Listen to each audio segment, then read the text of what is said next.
Hi everyone, I wanted to show you exactly how I am using the unit overview pages in my US history classroom. So I have two ELL push-in classes. Those are predominantly for ELL students. I have two on-level classes and two pre-AP classes.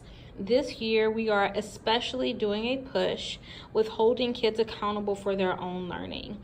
And I have found that one of the best ways to be able to do this is to use these unit overview pages, which gives them a heads up of what they're learning, but it also allows them to self-assess, to peer assess, and also to ask me questions whenever they don't understand something. So by the end of the unit, if they don't have a general understanding of it, then they can come to me and I can answer whatever questions that they have. They can ask another student, or we do these discussions a lot in class. However, the responsibility is upon them to be able to learn. So I'm going to start here with colonization. And I'm using both pictures with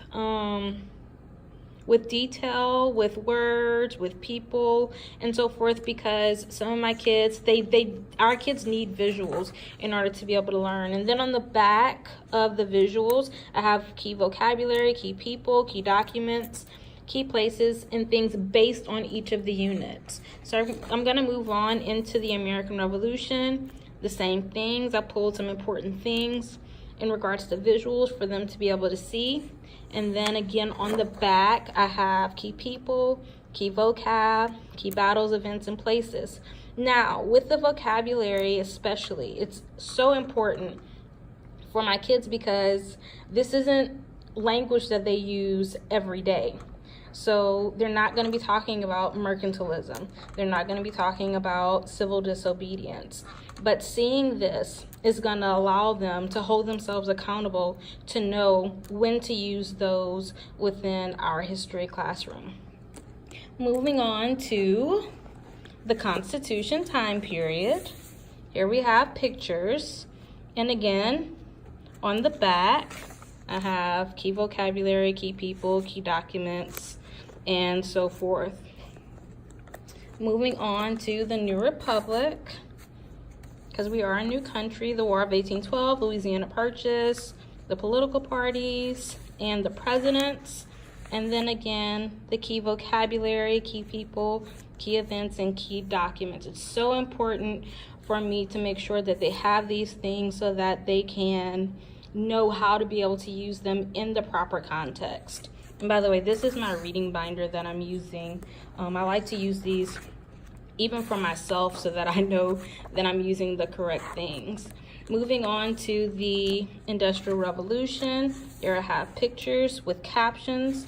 And then on the back again, I have vocabulary, the inventions, and people that they need to know. Jackson, one of the favorite units that they like to study. The pictures with the captions, and then on the back, vocab, people, and documents. Reform, another unit that they love. Important people, and some of the reform categories.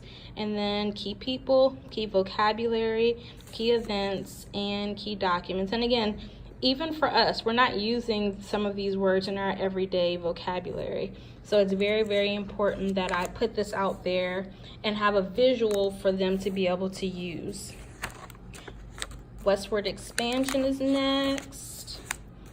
Here we go. Gold, Sojourner Truth, the westward expansion map. And then on the back, same with vocab, events, people. And then finally, Civil War and Reconstruction. Now, I haven't marked on this because, as I previously mentioned, this is my reading binder, but my kids use this and they love it. They love the fact that they have something tangible within their notes to constantly be able to reference. They love the fact that they can ask a peer, and then of course, if needed, they can always ask me. But this is a staple to use for kids to be able to review for tests. This is great for interactive notebooks. I have them put it in their binders since I like to use interactive binders, or you can have them use it in their interactive notebooks. I just wanted to give everyone a preview of exactly how I'm using this within my classroom to also show that, you know, there are different ways that we can hold kids accountable for their own learning. And you'd be surprised at how much they look forward to seeing these things and to actually have visuals of what they're learning.